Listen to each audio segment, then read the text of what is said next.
बिस्मिल्लाहिर्रहमानिर्रहीम। अच्छा बच्चों, आज हमें एक नया टॉपिक शुरू करना है जिसका नाम है वेक्टर्स।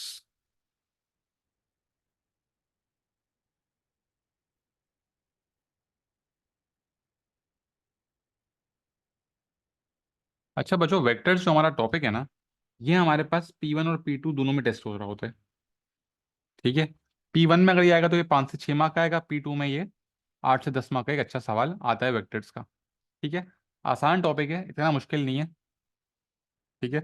हम करते हैं सुकून से, बेसिक से शुरू करते हैं, इंशाल्लाह आप लोगों को समझ आएगा। अच्छा, ये आपके पास हम लोग एक लाइन ड्रॉ कर लेते हैं। ये एक लाइन है, ये T है और ये H है।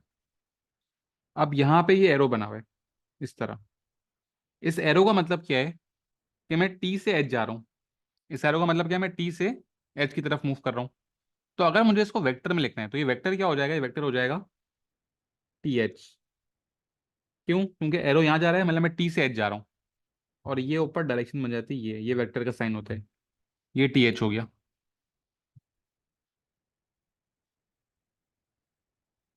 इसी तरह अगर मेरे पास लिखा हुआ है पी क्यू, ये एरो है, का मतलब क्या, मैं पी से क्यू जा रहा हूँ, तो उसको मैं लिखूंगा किस तरह, पी क्यू।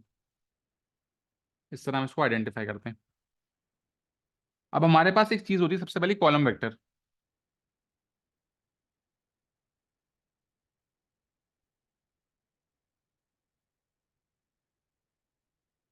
कॉलम वेक्टर क्या होता है, आपका डायरेक्शन जो आ रहा है उसको आप रिप्रेजेंट कर रहे हो तो एक्स और वाई के टर्म्स में। ठीक है। जिस तरह बेटा ट्रांसलेशन में होता है ना, उसी सेम तरह ही कॉलम वेक्टर होता है। बिल्कुल सेम उसी तरह, वही कॉन्सेप्ट है। पॉजिटिव होगा एक्स तो राइट जा रहे होंगे, नेगेटिव होगा तो लेफ्ट, ऊपर जा रहे होंगे तो अप, पॉजिटिव होगा तो अप और नेगेटिव होगा तो डाउन। एक्स एक्स रिप्रेजेंट करता है राइट या लेफ्ट, और वाई रिप्रेजेंट करता है अप या फिर डाउन। पॉजिटिव होगा तो राइट, नेगेटिव होगा तो लेफ्ट, पॉजिटिव होगा तो अप, नेगेटिव होगा तो डाउन। ठीक है। अब कुछ एग्जांपल्स देखते हैं।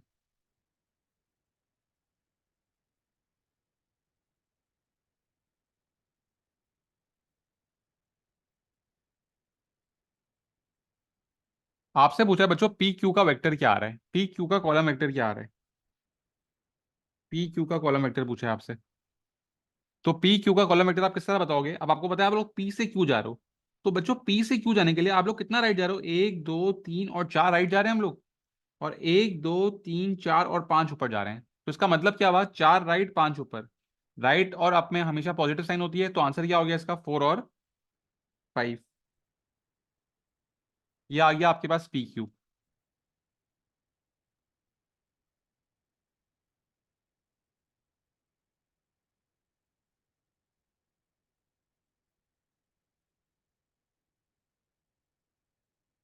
अच्छा, अब एरो आपका इस तरह बना हुआ है, इसका मतलब क्या है, आप आर से एस जा रहे हैं, आर से एस जा रहे हैं। तो आर से एस जाने के लिए बच्चों,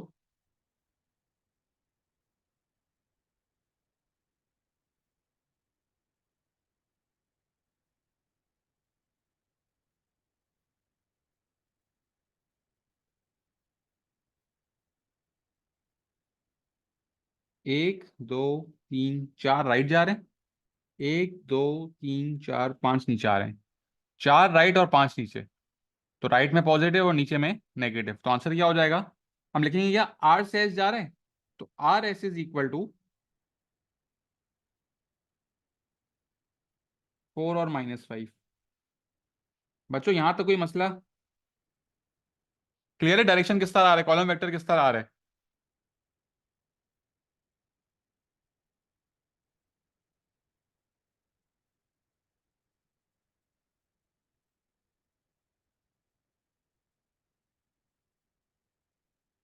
बेटा आर से एस पे जाना तो लेफ्ट क्यों जाओगे आप, आर से जाना तो राइट ही जाओगे ना। आर एस लिखा हुआ है ना, एरो इस तरफ है, तो आर से एस जाएंगे।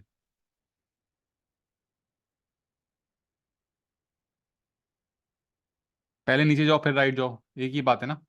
नीचे जाओगे तो वो आंसर नीचे आएगा ना, अप डाउन का नीचे आते हैं आंसर, और राइट लेफ्ट का ऊपर आते हैं, उससे कोई फर्क नहीं पड़ता। अच्छा बच्चों, अब इसका आंसर मुझे आप लोग बताएं।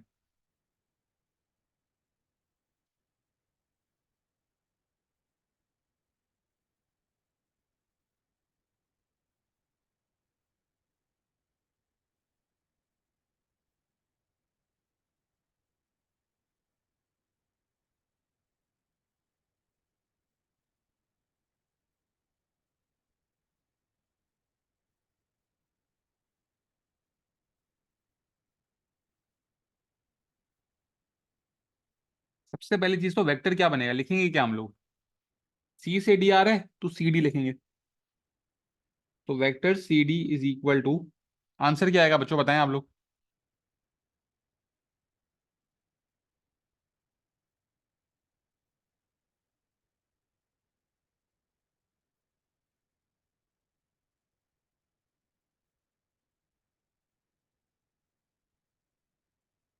यहाँ पे हम लोग क्या लिख रहे होंगे?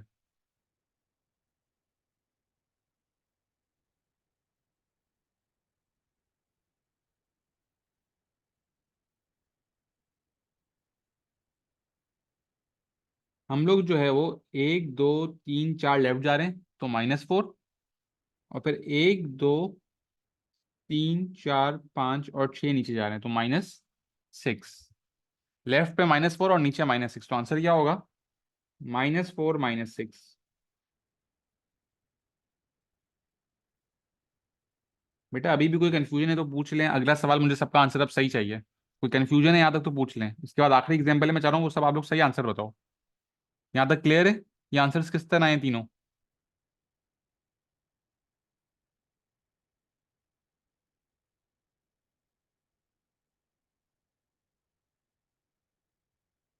ठीक है।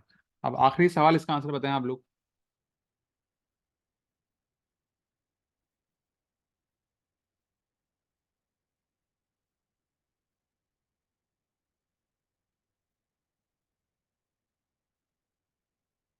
पहले तो मुझे ये बताएं कि ये वेक्टर जो ऐसे यहाँ पे सी डी लिखा हुआ था, यहाँ पे मैं क्या लिखूंगा? पहले तो मुझे ये बताएं।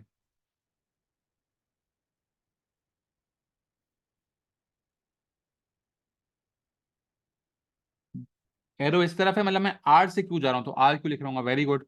बेटा क्यू आर नहीं आएगा इसमें, आर क्यू आएगा। अब मुझे आंसर बताएं, वेक्टर क्या होगा इसका?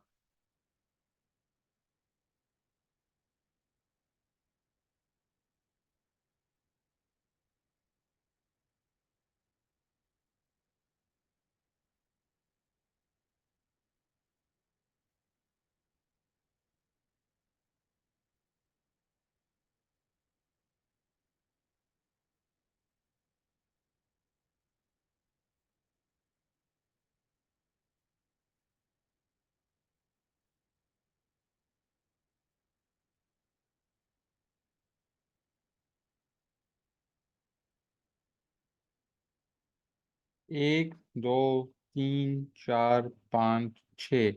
छह लेफ्ट जाने का मतलब हुआ बच्चों -6, बेटा लेफ्ट में माइनस आता है।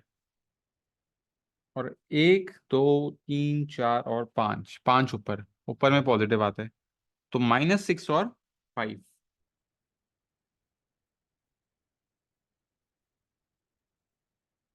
ये आपका सही आंसर है, काफी बच्चों का सही आया था। बेटा जिन बच्चों ने साइन, आधे बच्चों ने साइन की गलती करी, 6 क्यों बोल रहे हो यार? राइट थोड़ी जा रहे हैं हम लोग, तो लेफ्ट जा रहे हैं आर से क्यू। लेफ्ट में तो माइनस साइन आती है।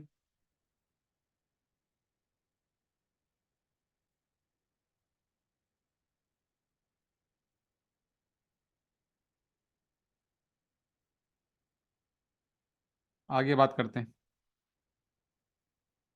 अच्छा, फिर हमारे पास एक चीज आती है, magnitude of a vector.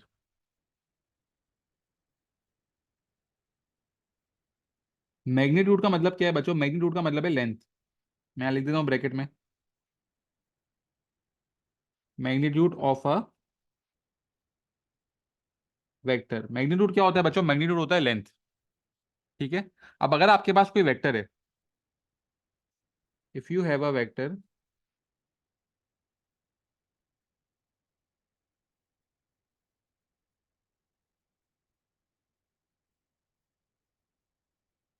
A B, तो उसके आपके पास कोऑर्डिनेट्स होंगे एक्स और वाई के। ठीक है। देन मैग्नीट्यूड, जिसे हम लेंथ भी बोलते हैं,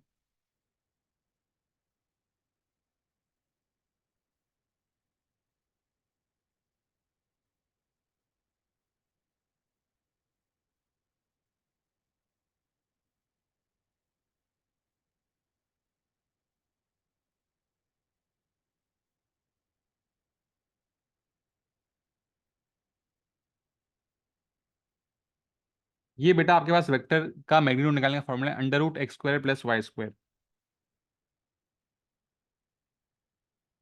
और ये जो आपके पास ये लाइन बनी हुई है ना, ये सिंबल है मैग्नीट्यूड का। जब भी आपके पास ये दो साइन लाइनें बनी हुई हैं, इसका मतलब कि आपको क्या निकालना है, मैग्नीट्यूड। ये मैं लिख देता हूँ। ये जो ब्लू से हमें दिया हुआ है, ये क्या है, सिंबल फॉर मैग्नीट्यूड।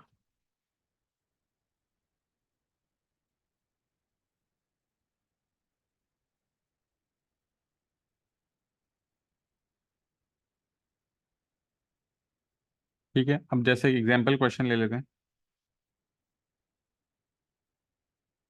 आपके पास वेक्टर ए बी दिया हुआ है,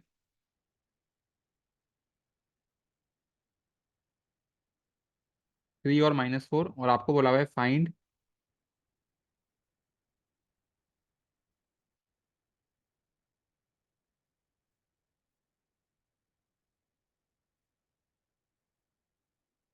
तो इसका मतलब क्या, आपसे ए बी का मैग्नीट्यूड मांगा हुआ है। बेटा ब्रैकेट नहीं होते, स्ट्रेट लाइंस होती हैं, कर्व नहीं होता ये। ठीक है।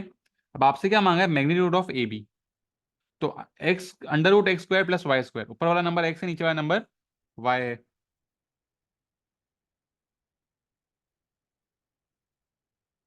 तो √3 का स्क्वायर प्लस -4 का स्क्वायर।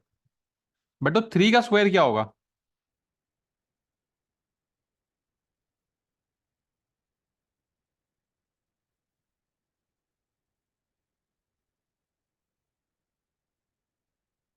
और -4 का स्क्वायर क्या होगा। -4 का स्क्वायर क्या होता है बच्चों, वेरी गुड वेरी गुड, -4 का स्क्वायर होता है +16। -4 के स्क्वायर का मतलब क्या है, -4 इंटू -4, माइनस माइनस प्लस होता है। तो 4 4 जार +16 आएगा। माइनस माइनस प्लस होता है बच्चों, ये बात याद रखना। जब भी कोई नंबर स्क्वायर में आ रहा हो, तो नेगेटिव हो या पॉजिटिव हो, आंसर पॉजिटिव ही आएगा। 9 + 16 विच इज 25, √25 इज 5। तो आपने ले दिया 5 यूनिट्स, ए बी का मैग्नीट्यूड आ गया 5 यूनिट्स। कोई मसला बच्चों, कोई सवाल।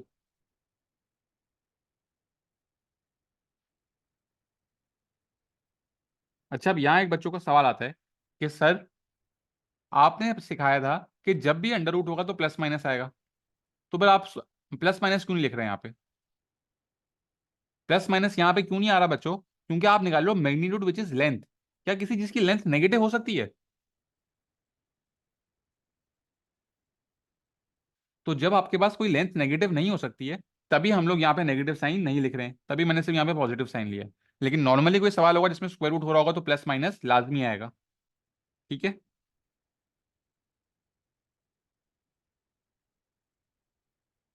अच्छा, एक और एग्जाम्पल है। बेटा मैं चाह रहा हूँ पहले आप लोग मुझे सवाल ट्राई करके दो, इसका मुझे आंसर आप लोग बताओ। आसान सवाल है। के पास एक वेक्टर है A B,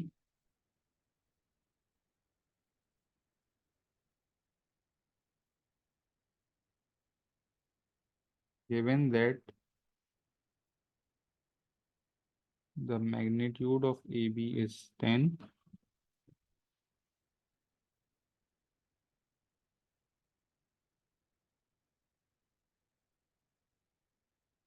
find the values of Q।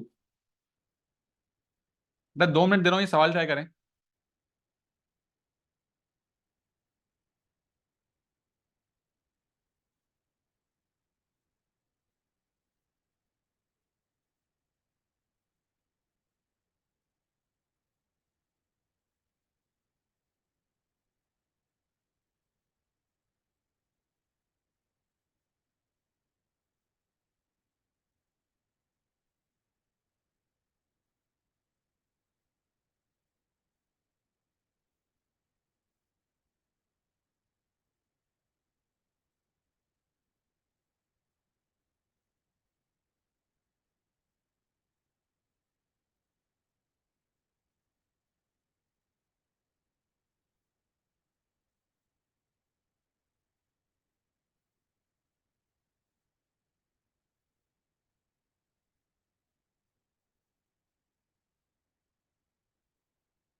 क्या भाई, काफ़ी डिफरेंट आंसर्स आ रहे हैं।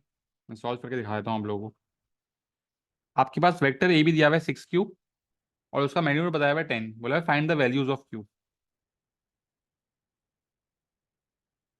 हमें पता है कि मैग्नीट्यूड क्या होता है, √x² + y²। एक्स 6 होगा और वाई क्यू होगा।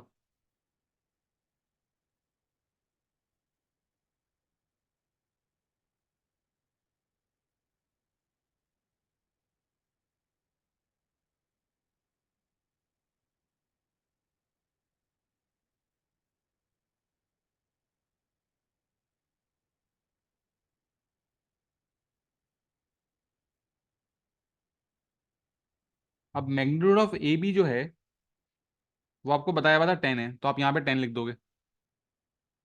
तो 10 = √6 का स्क्वायर होता है 36, क्यू का स्क्वायर हो जाएगा क्यू²।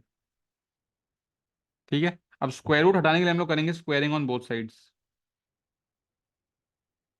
तो ये स्क्वायर और ये स्क्वायर रूट कैंसिल हो गया, 10 का स्क्वायर होता है 100। 100 = 36 प्लस क्यू²। 36 यहाँ प्लस हो रहा है, वहां जाके माइनस हो जाएगा। स्क्वायर लगा हुआ है, हम लोग कर देंगे square root on both sides. बच्चों क्यू कितना आ जाएगा?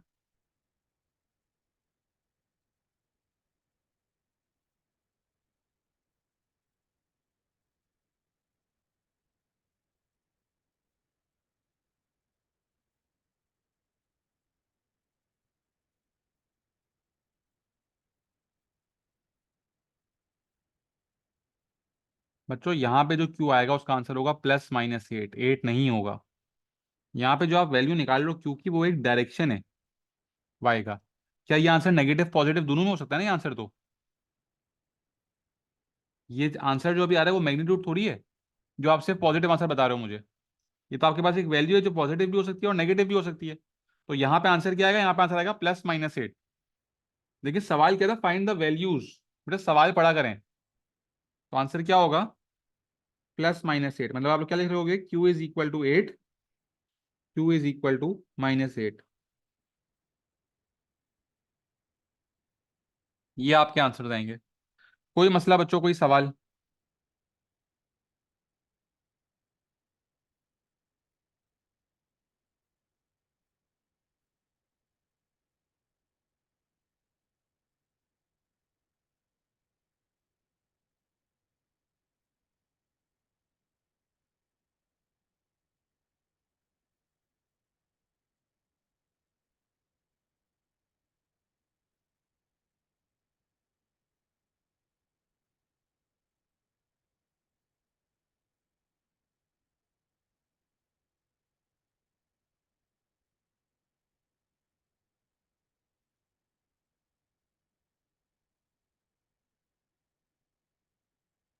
ठीक है, आगे बढ़ते हैं। अच्छा, फिर हमारे पास एक चीज होती है इक्वल वेक्टर्स। क्या होता है भाई हमारे पास?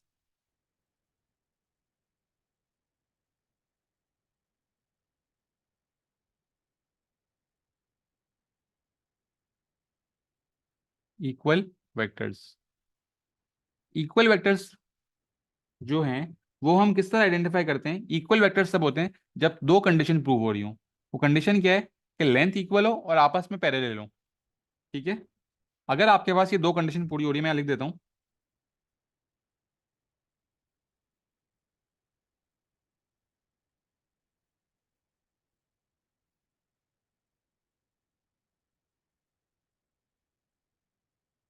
पहली कंडीशन मैंने आप लोग क्या बताई?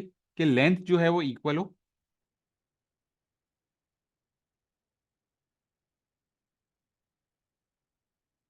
और दूसरा क्या है? Parallel to each other.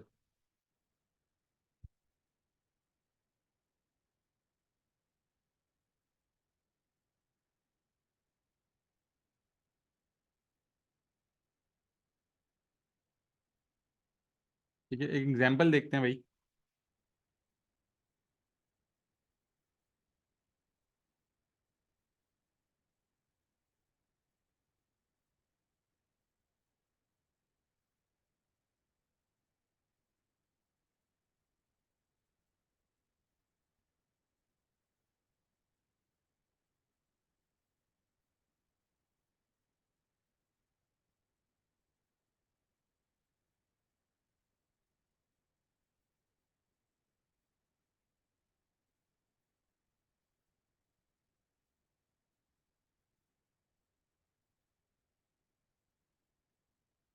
अच्छा बच्चों, आप लोगों को बताया हुआ ये शेप रेक्टेंगल है। ए बी जो है वो 5 बी है, और सी बी जो है वो 2 ए है। ठीक है। आप लोग मुझे एक बात बताएं कि रेक्टेंगल में सामने वाली साइड सेम होती है, तो अगर ए बी जो है वो 5 बी है, तो डी सी बी क्या होगा?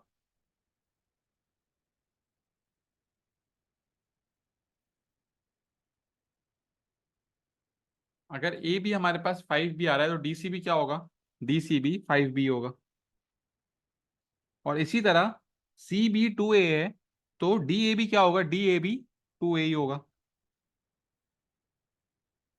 अब आप लोग ये बात नोट करें, ये जो साइड है ये भी सेम आ रही हैं, और ये साइड है जो इससे सेम आ रही है। क्या ये जो साइड सेम आ रही हैं ये आपस में पैरेलल हैं? क्या जो साइड सेम आ रही है हमारे पास वो आपस में पैरेलल हैं या नहीं है?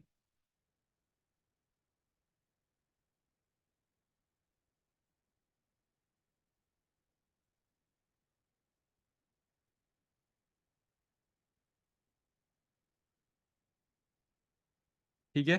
तो इक्वल भी हैं और पैरेलल भी हैं।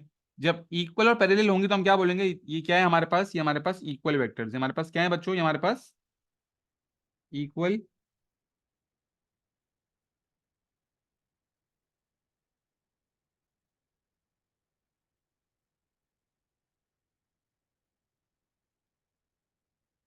इक्वल वेक्टर्स हैं।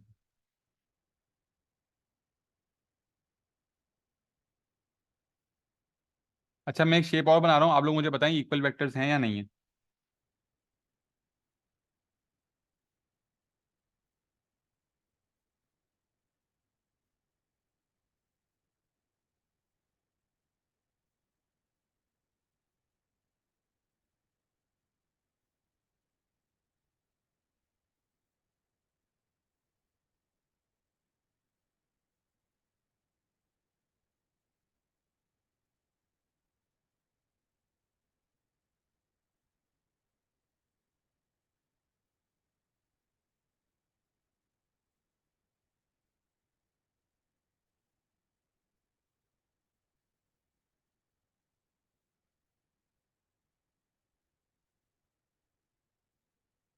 ये आपके पास एक पैरेललोग्राम बना हुआ है।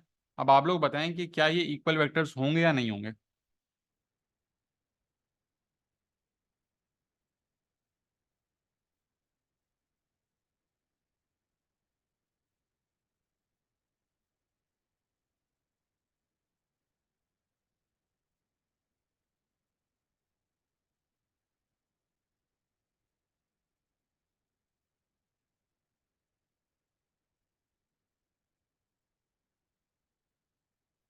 वेरी गुड बच्चों।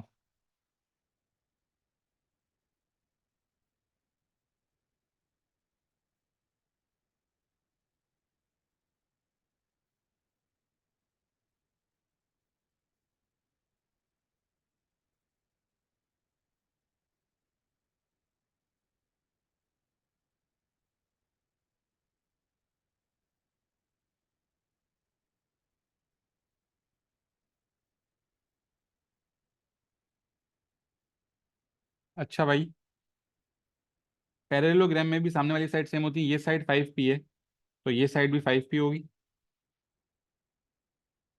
और ये आपके पास 20 क्यू है, तो ये भी आपके पास 20 क्यू ही होगा। अब ऑपोजिट साइड जो है वो सेम भी हैं, इक्वल भी हैं और पैरेलल भी हैं। ये भी इक्वल भी हैं और पैरेलल भी हैं, तो आप क्या बोलोगे? इक्वल वेक्टर्स हैं। यहाँ पे हम क्या लिख देंगे? Equal vectors. ठीक है। अच्छा, एक और सवाल।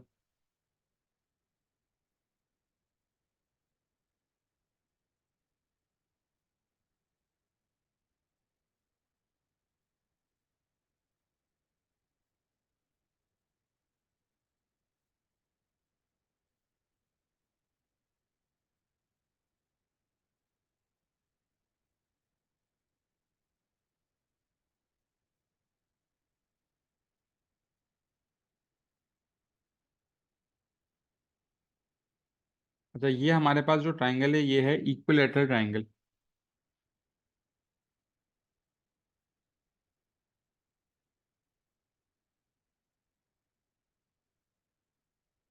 आप लोग बताएं क्या ये इक्वल वेक्टर्स होंगे आपस में या नहीं होंगे।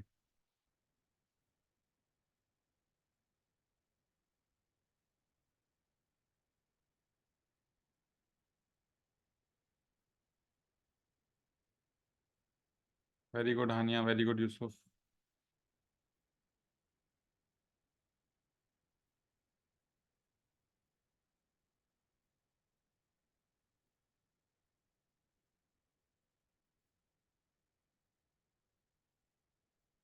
अच्छा बच्चों, आप लोग देख सकते हैं सवाल में इक्विलेटरल ट्रायंगल बोला हुआ है। इक्विलेटरल ट्रायंगल क्या मतलब है? All sides are same. ये साइड 5A है, ए सी भी हमारे पास 5A होगा, बी सी भी हमारे पास 5A होगा। ठीक है। अब सारी साइड सेम है, इक्वल लेंथ आ रही है, लेकिन क्या इन तीनों साइड में से कोई भी साइड आपस में पैरेलल हो रही है? कोई साइड पैरेलल है इन तीनों में से? इन तीनों में से कोई भी साइड पैरेलल नहीं है, तो ये सेकंड कंडीशन अप्लाई नहीं हो रही। तो हम क्या बोलेंगे? इक्वल वेक्टर्स नहीं है। मैं आपको यहाँ डिटेल में भी लिख देता हूँ। There are no equal vectors here.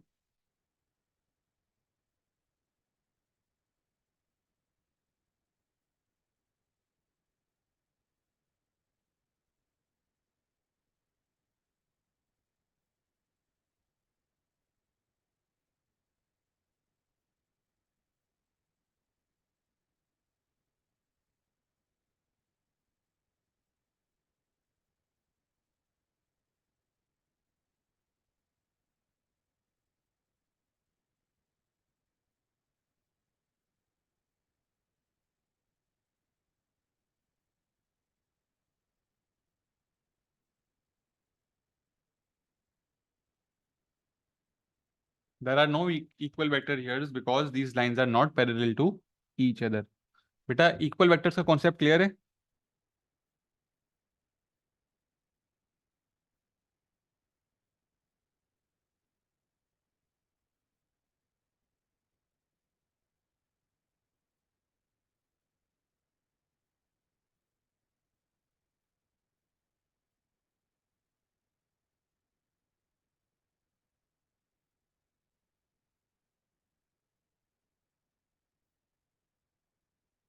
ठीक है।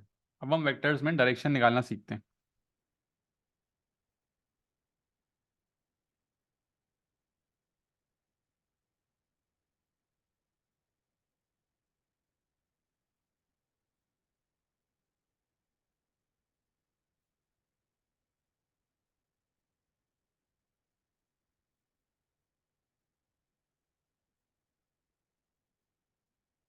अच्छा भाई, आपके पास एक क्वेश्चन, पहले मैं रेडी कर लूँ, 2 मिनट दें मुझे आप लोग।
अच्छा बच्चों, हमारे पास ये 6 सवाल हैं।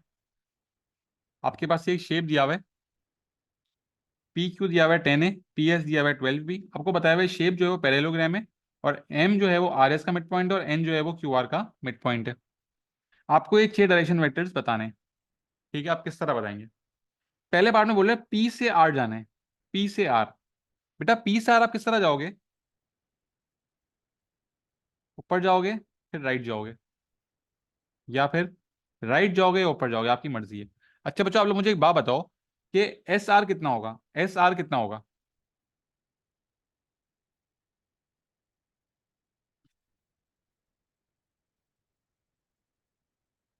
बिल्कुल सही।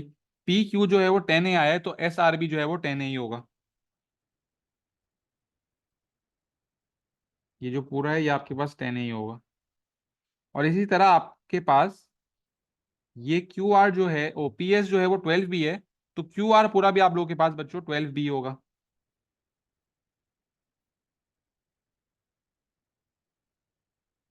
ठीक है, ये आपके पास डायरेक्शन आ गई। अच्छा, पी से आर जाने, पी से आर, तो 10A+12B आपका आंसर आ जाएगा। 10A+12B। बेटा कोई सवाल है इसमें?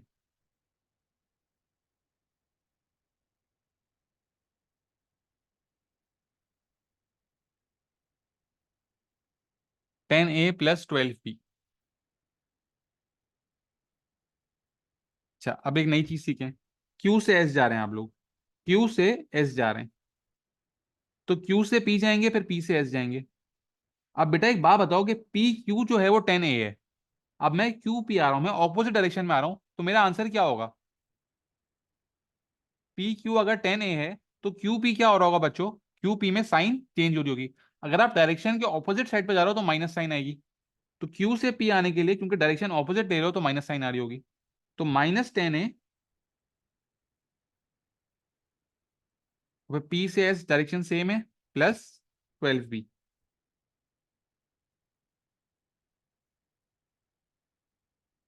-10A+12B।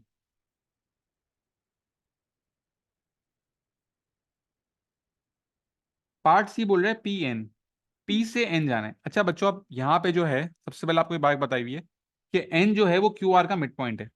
तो अगर ये पूरा 12B है, तो ये दोनों हिस्से कितने हो जाएंगे? 6B में डिवाइड हो जाएंगे। तो ये आपके पास 6B आ गया, और ये आपके पास 6B आ गया। इसी तरह आर एस जो है वो पूरा 10A है, तो ये ऊपर वाला हिस्सा 5B होगा, नीचे वाला हिस्सा भी 5B हो, 5A होगा, सॉरी। ये 5A होगा और ये भी 5A होगा। ठीक है, पहले आपने ये चीज मेंशन कर दी यहाँ पे। ये 12B को आपने दो हिस्सों में डिवाइड कर दिया, और ये 10A को आपने दो हिस्सों में डिवाइड कर दिया। क्यों? क्योंकि ये मिड पॉइंट थे। अब हम जाते हैं पी से एन। पी से एन जाना है बच्चों, तो 10A 10 ऊपर जा रहे हैं, और अब 6 राइट जा रहे हैं, 6B इसका आधा। तो आंसर क्या होगा? 10A+6B।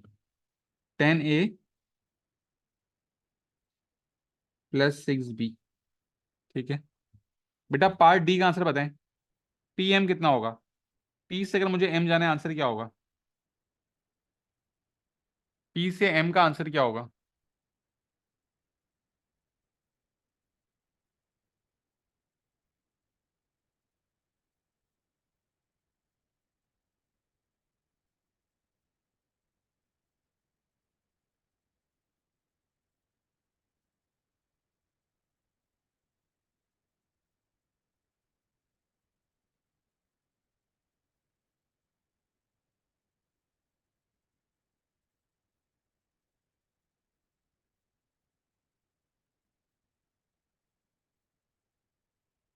वेरी गुड बच्चों।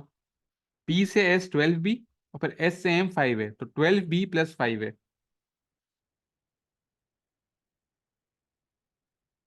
फिर एन एस का आंसर क्या होगा? एन से अगर आपको एस आना है, आंसर क्या होगा?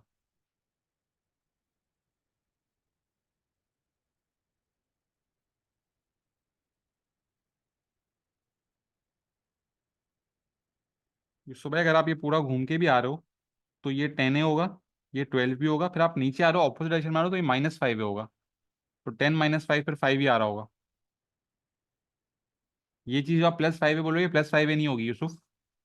सही है। ऑपोजिट डायरेक्शन में साइन चेंज हो रही होती है ना। एन से एस जाना है, क्या आंसर होगा बच्चों? सही बताना यार सब। एन से एस आना है।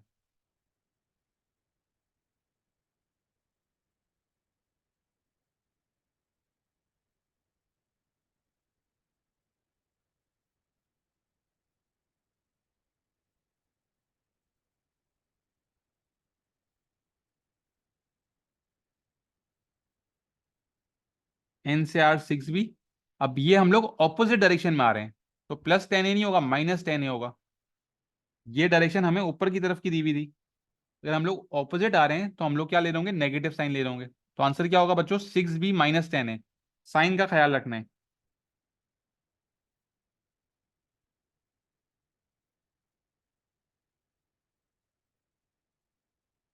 और फिर एम एन। एम से एन जाना है, क्या आंसर होगा बच्चों?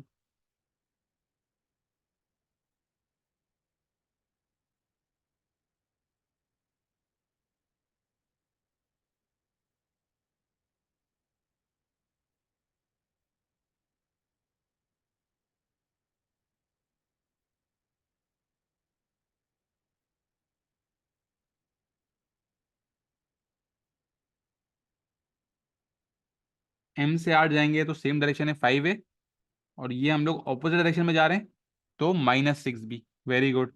तो आंसर क्या आ रहा होगा? 5 ए -6 बी।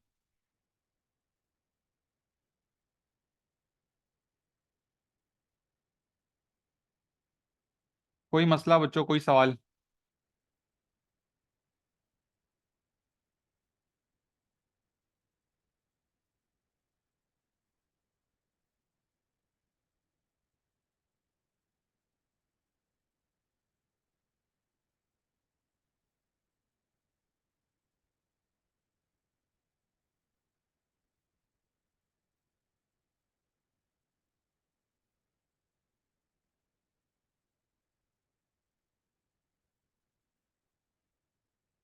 कोई मसला बच्चों यहाँ तक? ये तो था एक बेसिक सा सवाल। अब इसमें जो है वो रेशो अप्लाई हो रहे होते हैं। वो किस तरह हो रहे होते हैं, मुझे आप लोगों को वो सिखाना है। थोड़े एडवांस क्वेश्चन होते हैं वो।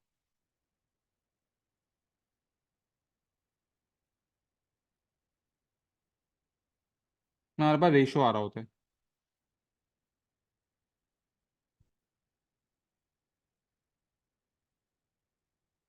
ठीक है, एक क्वेश्चन बना लूँ पहले मैं।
अच्छा बच्चों, ये हमारे पास एक सवाल है, ये हमें भी सॉल्व करने।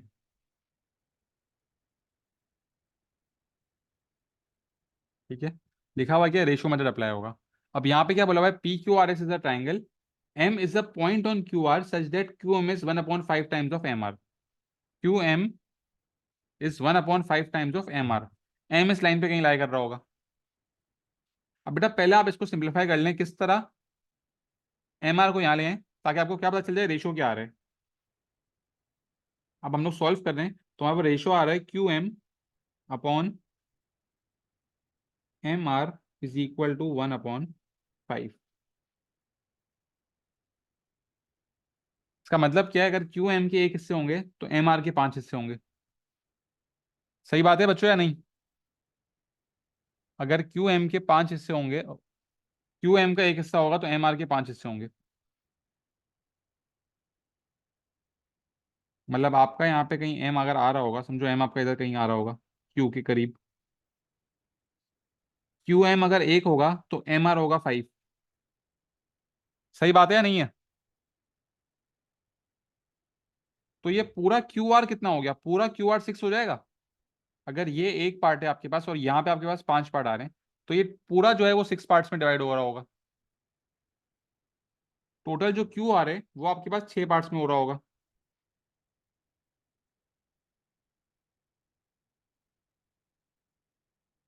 अब आपके पास क्यू आर था कितना, क्यू आर जो है वो पी एस के बराबर है।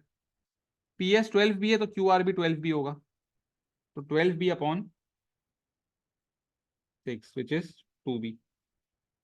इसका मतलब क्या है कि क्यू एम जो है वो 2 बी होगा और एम आर जो है वो 10 बी होगा। ये एक हिस्सा आ गया, ये 5 हिस्से आ गए। ये रेशियो मेथड की मदद से आपके पास आंसर आ गए।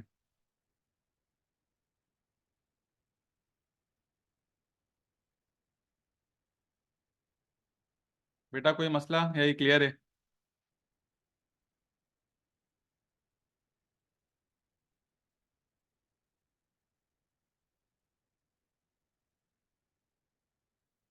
अब ये सवाल बेसिक हो गया। जो रेशियो मेथड था ना, जो एडवांस पार्ट था वो बस यही था। अब बेसिक है। अब ये सारे 6 पार्ट हम लोग निकाल सकते हैं। चलो भाई पी आर बताते हैं। पी आर क्या आ रहा है भाई, पी से आप आर जा रहे हो, 10 ए प्लस 12 बी, सेम डायरेक्शन है।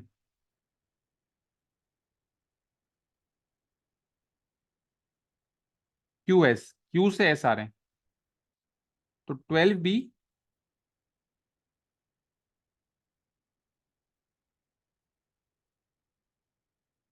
और फिर नीचे आएंगे तो -10 ए हो रहा होगा यहाँ पे। ठीक है, ऑपोजिट डायरेक्शन है ये। तो 12 बी - 10 ए।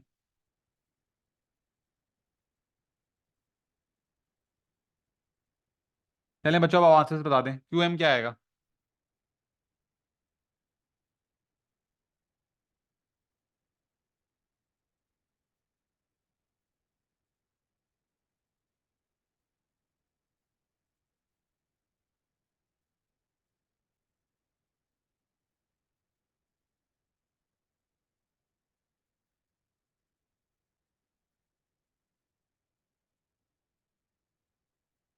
बिल्कुल सही। क्यू से बी आ रहे हैं, ये कितना है भाई, 2 बी है।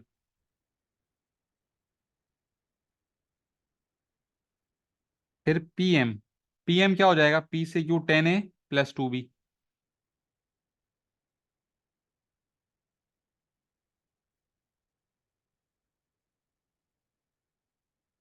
एम से एस जाना है, 10 बी ऑपोजिट डायरेक्शन में आ रहे हैं तो -10 है।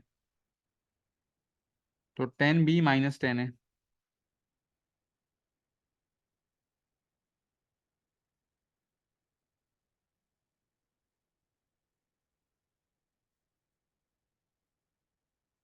और फिर पार्ट एफ के आर एम, आर से एम जाना है, तो आप लोग ऑपोजिट डायरेक्शन में जा रहे हो तो ये क्या हो जाएगा बच्चों, ये होगा -10 बी। ये क्या होगा, -10 बी। ये आपके आंसर्स आ गए। कोई मसला बच्चों, कोई सवाल?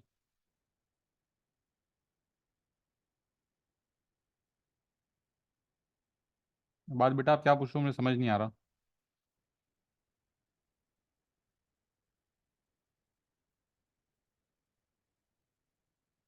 टी से जब आप आर जा रहे होगे तो ये 10 है, ये ना आपको दिया हुआ है, और ये 12 भी है, तो ये सामने वाला भी 12 भी होगा ना, तो 10 a + 12 भी हो गया। 10 b जो है वो m से r है, ये पूरा 12 b था, इस पूरे को हमने 6 पार्ट्स में डिवाइड करके एक पार्ट निकाला 2b, तो ये 10b आ गया m से r, और ये qm जो है वो 2b हो गया। जी बेटा। उसको बेटा वेक्टर्स p1 p2 दोनों में आते हैं। ठीक है। अच्छा बच्चों, मैं एक सवाल लिख रहा हूँ, ये आप लोगों का होमवर्क है, ये प्लीज़ बेटा कल की क्लास से पहले सवाल है, 5 से 7 मिनट लगेंगे आप लोगों को करने में, ये ट्राई करके रखना आप लोग, फिर हम कल डिस्कस करेंगे सवाल। ये सवाल बेटा प्लीज़ आप लोग लिख लो अपने पास, ये सवाल आप लोग कल करके रखना क्लास में।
अच्छा बच्चों, ये आपके पास एक सवाल है, ट्राइंगल बना हुआ है, एफ आपको बताया हुआ है, F lies on B C such that B F is 1/3 of B C.